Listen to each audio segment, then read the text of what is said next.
남성들의 찬양을 들으면서 많은 것을 생각하게 됩니다.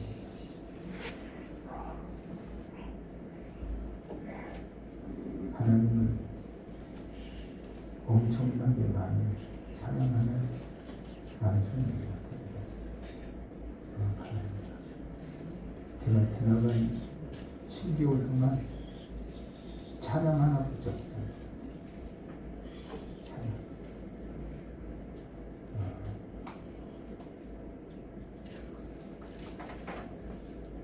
가정을 책임져야 되는 그 부담감.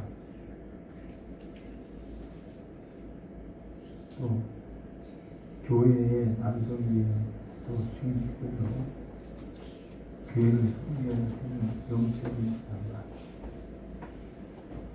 우리 남성의 장로님, 집사님들은 그런 부담감이 있을 수 있을 텐데, 찬양을 엄청나게 많이 하시면 찬양이 다 커버하게 돼요. 그래서 찬양의 사람이 되는 참 좋겠다 하는 생각을 가집니다. 우리 소연님이 감사드리고, 어떻게 보면 대타처럼 보이지만 대타가 아니라 준비된 반주를 해줄 때마다 감사드립니다.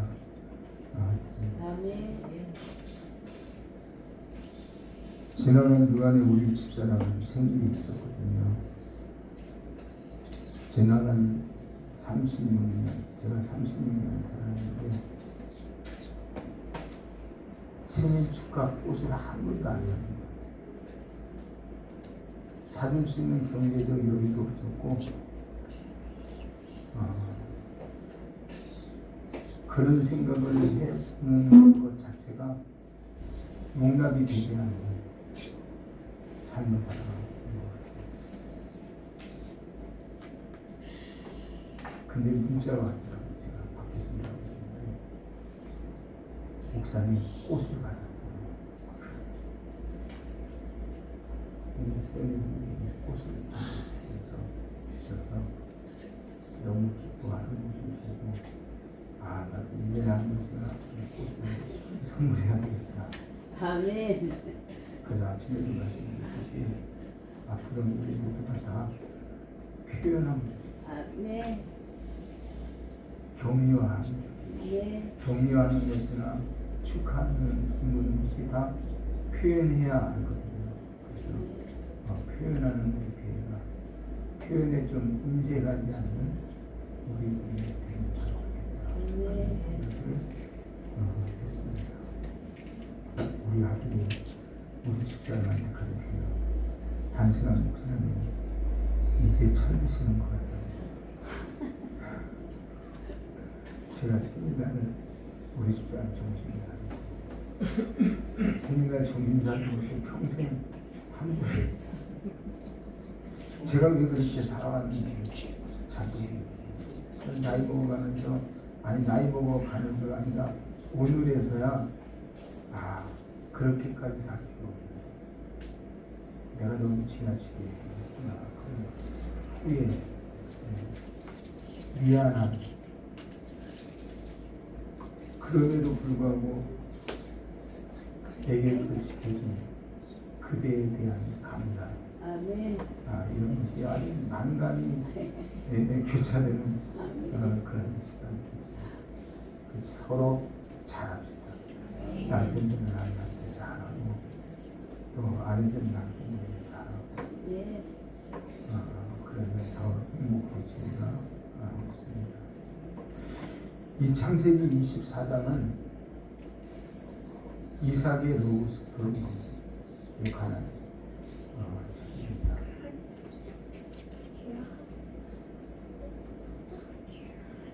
어떻게 특별한 연애 이야기는 담겨져 있지 않지만 어떻게 리브가를 만나게 리브가를 만나면서 어떤 마음을 가졌는지가 소상하게 잘 기록되어 있는 책이 창세기 24장입니다. 이 책 속에 나오는 리브가라고 하는 여인을 보면서 리브가는 참 복된 성품을 가졌구나, 이런 생각을 가져봤습니다. 옛날에 이런 노래 있었거든요. 아실 거예요. 얼굴만 이쁘다고 여자냐, 마음이 고와야 여자지, 이런 노래가 있었어요. 얼굴이 고와서 복 받는 게 아니고 성품이 좋아야 복을 받는 거예요. 아멘. 히말라야는 고산지대죠. 그래서 히말라야에 사는 사람들을 고산족이라고 흔히 우리가 말을 하는데, 이 고산족들이 양을 기르는데 기른 양들을 매매하는 방법이 독특하답니다.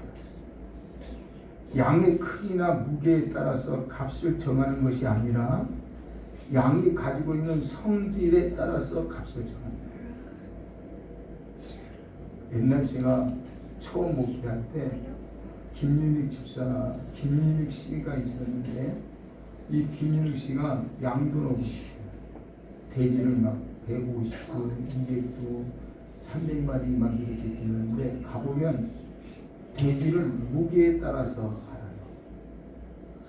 근데 보통 정돈이 90kg, 150분 정도 되면 돼지는 이제 출하하게 되는데, 이렇게 짐승은 무게에 따라서, 닭도 무게에 따라서, 한 마리 그냥 무게에 따라서 팔죠.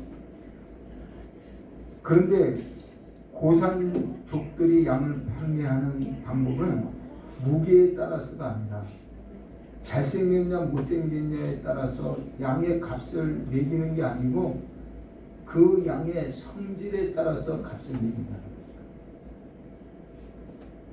그런데 양의 성질을 테스트하는 방법은 양을 파는 사람이나 양을 사는 사람이 함께 산비탈로 양을 데리고 가서 비탈길에 양을 놓으면 양이 두 가지 행동을 시작합니다.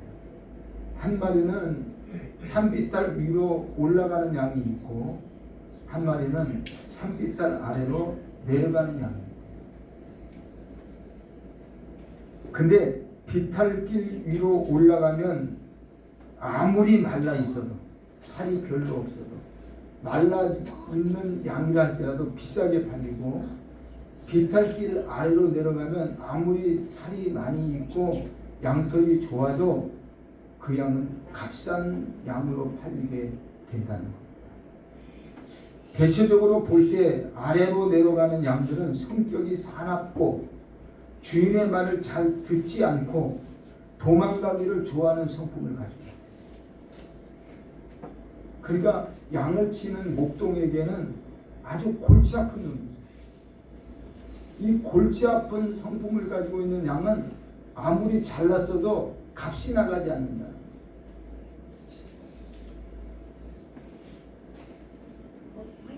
그런데 반대로 비탈길로 올라가는 양들은 온순하고 주인의 인도를 잘 따르고 도망치지 않고 목동 목자의 주변에서 항상 맴돌고, 그러면서 목자에게 유익을 주는 성품을 가지고 있는 양들이기 때문에 비싼 값에 팔리게 된다는 겁니다. 그런데 양들뿐 아니라 사람들의 성품도 중요한 거죠. 좋은 성품은 행복을 배달하는 집배원의 역할을 한다. 좋은 성품을 가지고 있는 사람은 행복을 배달하는 집배원과 같은 역할을 한다. 그러니까 좋은 성품이 얼마나 좋은 것이냐. 그래서 얼굴만 이쁘다고 여자냐, 마음이 고와야 여자지 라고 하는 말이, 그런 노래가 나오지 않았겠습니까? 하나님 앞에서 사는 우리들도 마찬가지입니다. 같은 양이지만 가치 있는 성품이 있고 그렇지 못한 성품이 있듯이 하나님을 섬기는 성도들의 성품 또한 순종하는 성도, 불순종하는 성도로 나눠진다는 것이죠. 우리 다 똑같이 하나님 앞에서 살지만 길단길로 올라갔던 성품 좋은 양들처럼 하나님의 말씀에 순복하고 하나님의 인도하심에 순복하고 하나님의 뜻을 성취시켜가는 거룩한 성도로 살 때에 그 사람이 복 있는 사람이죠. 자녀들도 똑같아요. 자녀라고 해서 성품이 다 똑같은 게 아니고 어떤 자녀는 항상 부모님을 생각하고 이해하고 나를 위한 것이지 그렇게 신뢰하고 믿으면서 순복하면서 순종하면서 살아가는 자녀들이 있는가 하면 매사에 골질 부리고 퉁퉁거리고 삐딱하고 그러는 자녀들이 있어요. 어떤 자녀가 부모에게 복된 자녀냐? 부모님 말씀에 순복하고 감사하고 그래서 부모를 향하는 마음이 남다른 좋은 성품을 가지고 있을 때 복된 자녀라 하는 것이죠. 성경 속에서도 여러 종류의 성품을 가진 사람들이 있는데 그 중에 이삭의 부인이 된 리브가의 성품을 복된 성품이라고 우리는 말할 수 있습니다. 복된 성품. 어떤 성품일까요? 이 시간에 우리가 리브가를 들여다보면서 복된 성품이 무엇인지 한번 영적인 눈으로 살펴보면 참 좋겠습니다. 리브가의 성품은 첫 번째로 과감하게 결단하는 성품을 가졌다. 과감하게 결단하는 성품. 이삭을 보지도 못한 상태입니다. 이삭과의 결혼이 공식화된 후에 엘리에셀이 빨리 돌아가려고 할 때 리브가의 오빠 라반과 어머니가 그녀를 불러서 물습니다. 내가 이 사람들과 함께 가겠다. 리브가를 불러서 엘리에셀 종 그리고 그와 함께 온 사람들과 너 함께 갈 거야? 이렇게 그 질문을 받자마자 리브가는 바로 대답합니다. 가겠습니다. 리브가 가족들은 제게 조금 생각할 여유를 주세요라는 말을 하기를 기대했을 수 있어요. 근데 그들의 기대와는 달리 리브가는 즉시 가겠습니다라고 대답을 하고 있습니다. 대단한 결단력이죠. 리브가는 엘리에셀의 여행 목적을 들을 때부터 하나님의 오묘한 손길을 깨닫고 보통 사람은 할 수 없는 결단을 내린 거죠. 신랑감 얼굴을 봤습니까? 아니면 신부는 왔다고 나선 엘리에셀을 잘 알고 있는 관계가 됩니까?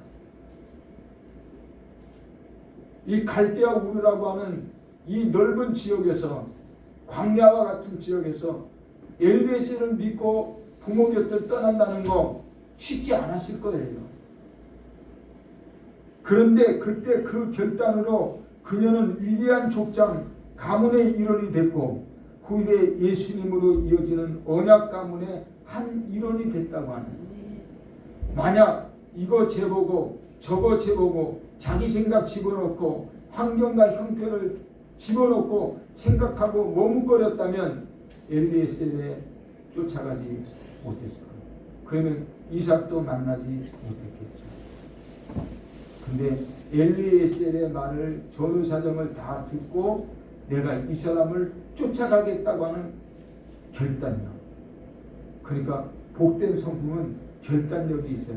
나 예수 믿기로 결심했어 라고 하는 결단을 한번 하면 움직이지 않는, 변하지 않는, 정말 하나님의 사랑을 받을 수밖에 없는 그런 결심의 사람이 바로 복 있는 성품을 가진 사람이다 하는 겁니다.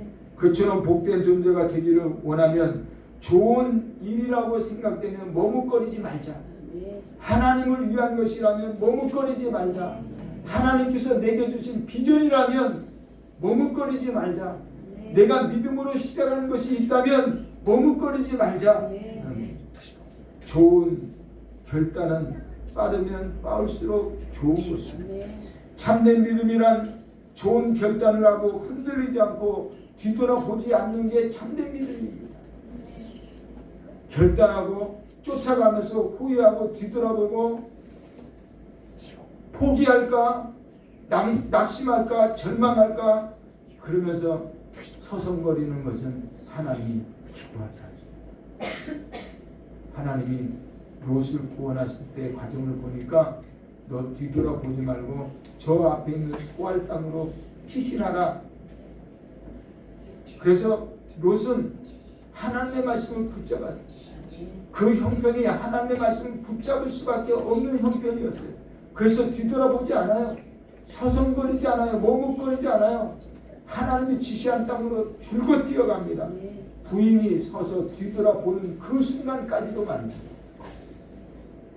근데 하나님이 구원의 장소를 지명해 줬는데도 머뭇거리고 서성거리고 뒤돌아보면서 아쉬워하고 안타까워했던 롯의 부인은 그만 그 자리에 소금 기둥이 되어져 버리고 말았다는 것이죠.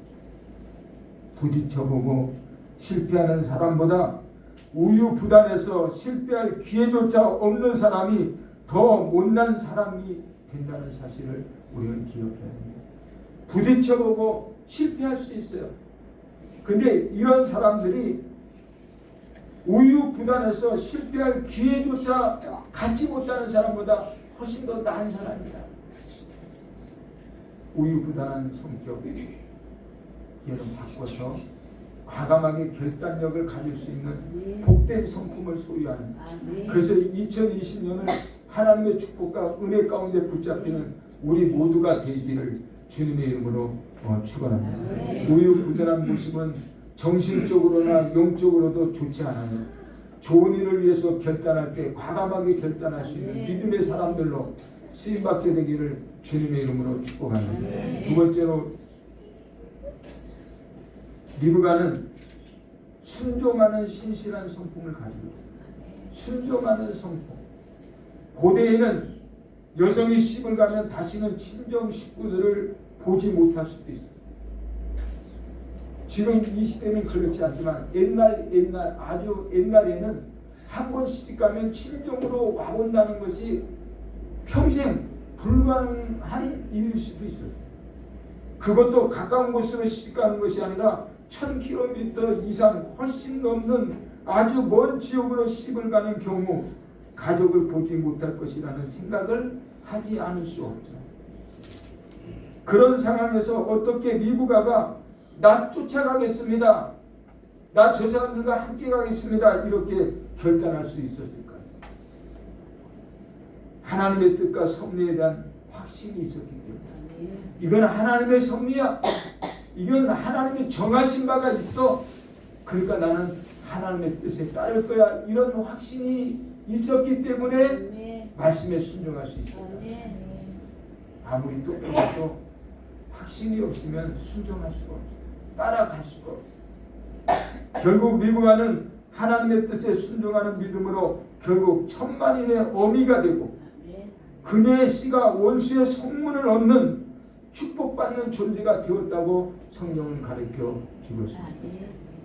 60절을 보니까 리브가에게 축복하여 이르되 우리 누이여 너는 천만인의 어머니가 될지어다. 내 씨로 그 원수의 성문을 얻게 할지어다. 원수를 다 점령해서 그들을 다스릴 수 있는 축복과 그런 은혜를 얻을 수 있는 당신이여, 이렇게 축복하는 모습을 우리가 보게 되는 것입니다. 하나님은 하나님의 뜻에 순종하려고 기꺼이 십자가를 지는 자를 결코 외면하지 않으신다. 하나님의 뜻에 순종하려고 십자가 지는 자를 결코 외면하지 않으시는 하나님이다. 십자가를 진 것 이상의 축복을 반드시 허락하시는 좋으신 하나님이다. 그러니 리브가처럼 우리는 하나님의 말씀에 순종하는 신실한 성품을 가져야 되겠다. 신실함의 성품을 갖는 사람이 복된 성품을 갖는 것이다. 하나님의 뜻이 뭔가요? 우리가 가끔 하나님의 뜻을 운운하잖아요. 하나님의 뜻이라면, 또는 하나님의 뜻인 줄 믿습니다. 근데 자세히 들여다보면 다 내 관점에서 보고 하나님의 뜻이라고 말합니다. 내 입장에서, 내 형편에, 내 상황에, 그런 위치에서 생각해보고 두들겨보고 하나님의 뜻이라면 이렇게 말하지 않습니까? 그런데 하나님의 뜻은 그런 게 아니에요.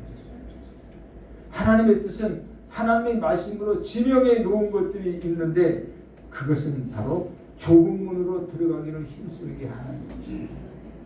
하나님의 뜻은 좁은 문으로 들어가. 내 입장에서 생각해보고 도전 환경의 삶을 사는 게 하나님의 뜻인가요? 그렇지 않다는 거예요. 그래서 우리는 하나님의 뜻을 잘 분별하고 그 뜻에 순복하는 신실한 믿음. 어려워도 십자가 길이라도 고난의 길, 좁은 길이라도 하나님의 뜻이라면 내가 순복하고 순종하겠다고 하는 신실한 믿음을 소유한 사람이 복된 성품을 소유한 사람. 2020년은 우리가 하나님의 뜻에 순복하는 신실한 믿음으로 복된 성품을 소유하는 유감없이 그 성품을 드러낼 수 있는 하나님의 성령의 역사가 우리들의 삶 속에 가득하고 충만해지기를 주님의 이름으로 축복합니다. 하나님의 뜻이 분명하다면 십자가가 예상되어도 담대하게 그 십자가를 지고 나가는 것이죠. 실패가 두려워서 움직이지 못하는 것보다는 차라리 실패하는 것이 낫다. 하나님의 뜻에 순복하겠다고 나서서 차라리 조금 고생하는 게 더 낫다. 실패에는 나쁜 실패도 있지만 학습 실패도 있습니다. 나쁜 실패, 하나님의 뜻을 거스르면서 하나님의 뜻을 위배하면서 그래서 실패하는 실패를 나쁜 실패라고 말한다면 학습 실패, 이것은 성공의 디딤길이 되는 실패다. 그래서 내가 실패하면서 성장하고 실패하면서 승리하고 실패하면서 완전해지는 하나님의 거룩한 성장의 역사가 저와 여러분의 삶 속에 가득하고 충만해지기를 주님의 이름으로 축원합니다. 우리나라에서는 사례를 발표할 때 성공 사례를 중점으로 발표하잖아요. 난 이렇게 해서 돈 벌었어요. 나는 이렇게 해서 35kg 뺐어요. 성공 사례. 근데 일본은 성공 사례보다 실패 사례를 중점으로 사례를 발표해요. 난 이렇게 했더니 실패했어요. 난 이렇게 했더니 사업이 쪼그라들었어요. 난 이렇게 했더니, 근데 그 사례들을 통해서 많은 사람들이 도전받고 학습이 되어져서 성공의 디딤돌로 잡는 역사가 많이 일어나는 거예요. 어떤 상황에서도 하나님의 뜻에 순종하는가 하면 하나님께서 순종할 수 있는 믿음과 용기를 주실 것이고, 하나님께서 주신 믿음과 용기라면 결국 좋은 결과가 우리들 삶 속에 나타날 것을 분명히 믿습니다. 그래서 신실한 믿음을 소유하자. 그게 좋은 성품이다. 세 번째는 정결하고 겸손한 성품을 소유해야 된다. 리브가가 엘리에셀과 함께 아브라함에게 돌아올 때 그 시각이 무렵 저녁 무렵이 됐을 거예요. 저녁의 시간. 그때 이삭이 들여서 묵상을 하는데 그 모습을 멀리서 보고 리브가는 낙타에서 내립니다. 그리고 가까이 오는 사람이 자기가 남편이 될 사람이란 이야기를 엘리에셀로부터 듣고 리브가는 너울을 가지고 자기의 얼굴을 가렸대요. 65절에 보면 종에게 말하되 들에서 배회하다가 우리에게로 마주오는 자가 누구냐? 종이 이르되 이는 내 주인입니다. 리브가가 너울을 가지고 자기의 얼굴을 가리다. 면사포를 썼다. 헝겊을 가지고 스카프로 자기 얼굴을 가린다. 이 너울은 오늘날 아랍권의 차도르와 비슷한 거예요. 왜 너울을 가렸을까요? 당시 풍습에 따라 정결한 여인으로 한 남편에게 나는 드릴 겁니다. 나한테 견눈질하지 마세요. 라고 하는 표현. 나는 아무에게나 눈길 주는 그런 사람이 아닙니다. 난 정결한 사람이에요. 그런 결국 이삭은 리브가를 자신의 장막에 들여 아내로 삼았습니다. 면박을 취한 리브가를 이삭이 맞이하는 것은 영적으로 보면 정결한 성도를 주님이 맞아주시는 것과 똑같은 것입니다. 우리가 정결한 신앙을 지킬 때 주님이 우리를 맞아주세요. 이삭이 리브가를 기쁘게 맞아들인 것처럼, 그리고 기뻐했고 그래서 행복했던 것처럼 주님이 우리를 맞아주실 텐데 어떤 사람을 맞아주실까? 정결한 신부, 기름이 잘 준비된 신부, 성령으로 충만한 신부, 하나님의 말씀대로 살겠다고 결심하고 각오하고 십자가 길이든 어떤 길이든 승복하며 나가는 신실한 믿음을 소유한 그 사람, 주님이 맞이하는 사람이 아니겠습니까? 하나님은 레위기서 11장 45절을 통해서 이렇게 말해요. 내가 거룩하니 너희도 거룩할지어다. 내가 거룩하니 너희도 거룩할지어다. 구원은 하나님이 주시는 것이지만 거룩함은 나 자신이 이루어 가야 하는 것입니다. 구원은 하나님이 주셔요. 근데 거룩함은 내 자신이 만들어가는. 며칠 전 어떤 목사님이 전화하셨어요. 목사님, 사도 바울이 말하는 믿음과 야고보 사도가 말하는 행위에 대해서 어떻게 생각하세요?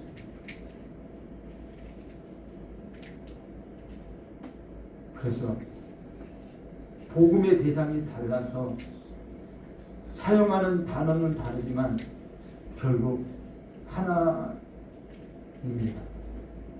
바울의 전도의 대상은 이방인이기 때문에 율법을 모르고 하나님을 모르기 때문에 하나님을 믿으면 구원받는다고 전했지만 야고보의 전도 대상은 유대인이기 때문에 하나님을 알고 그들에게 율법이 있기 때문에 믿으라고 하는 표현보다는 행해야 된다는 표현을 썼던 것 아니겠습니까?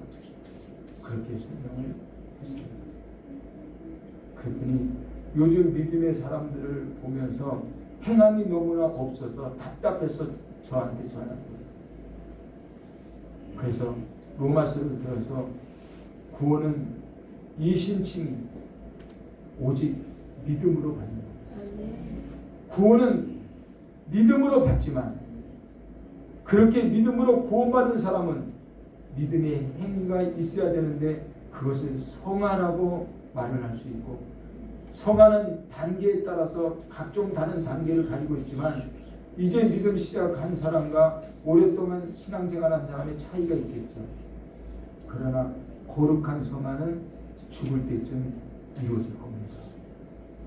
그러니 조금 덜 거룩한 삶을 산다고 구원받지 못한 사람이라고 정죄하면 안 됩니다. 이제 겨우 예수 믿고 구원받은 사람이 어떻게 완벽한 성도의 삶을 살 수 있겠습니까? 구원은 하나님이 주시는 거, 그래서 믿음으로 받은 선물이기 때문에 누구도 자랑치 못할 것이라고 성경은 말하지 않습니까? 우리가 기다려줘야 됩니다. 그러면 거룩은 스스로 만들어 가야 되는 숙제인 것입니다. 그렇게 대화를 나눴던 적이 있습니다. 구원은 하나님이 주신 것이지만 거룩함은 자신이 만들어 가야 되는 거죠. 전체적으로 보면 모든 것이 하나님의 은혜지만 자신이 해야 될 다른 덕목이 다르게 있다고 하는 거 우리가 항상 기억을 하고, 저와 여러분 모두가 리브가처럼 정결하고 겸손한 성품을 만들어가고 세워가는 일에 최선을 다하는 좋은 성품, 그것을 소유한 거룩한 생도로 하나님 앞에 복을 받아가는 저와 여러분이 되어지기를 주님의 이름으로 축복합니다. 하나님의 구원과 은혜와 성령을 주시지만 자신도 최선을 다해서 하나님을 기쁘시게 하는 모습이 있도록 우리는 2020년에 힘써가기를 권면합니다. 하나님은 만나를 내려주실 때 만나를 주셨지 요리를 만들어 주시지 않았어요. 일률적으로 오늘은 이렇게 먹어 하고 요리를 만들어 주신 게 아니라 만나를 주셨어요. 그것까지 우리가 어떤 요리를 만드냐 하는 것은 우리 각자에게 달려있습니다. 하나님이 내려주신 만나를 모아 요리해서 먹는 일은 사람이 해야 됩니다. 근데 이 리브가는 하나님 보실 때 너무나 복된 성품을 가지고 있어요.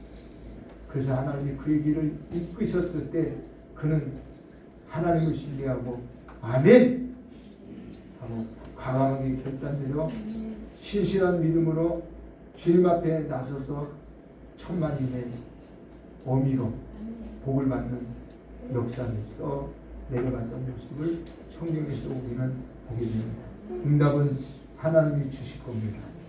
그러나 기도는 정결하고 겸손한 성품을 가진 우리들이 해야 될 몫이라고 하는 거 기억하고 기도하기를 힘쓰고 감사하기를 힘쓰고 기뻐하기를 힘써서 하나님의 거룩하신 뜻을 성취시켜 나가는 신실한 그리스도인들로 승리하는 은혜의 역사가 더욱 넘쳐나기를 주님의 이름으로 축복합니다. 기도하겠습니다. 좋으신 우리 하나님, 리브가의 성품이 복된 성품, 우리 또한 복된 신앙, 복된 믿음, 복된 성품으로 기름을 잘 준비해서 신랑 되신 예수 그리스도의 영접받기에 조금 더 부족함이 없도록 은총을 입혀 주옵소서. 보혜사 성령이 함께하여 주실 것을 믿고 감사하며 예수 그리스도 이름으로 기도드렸습니다. 아멘. 찬송.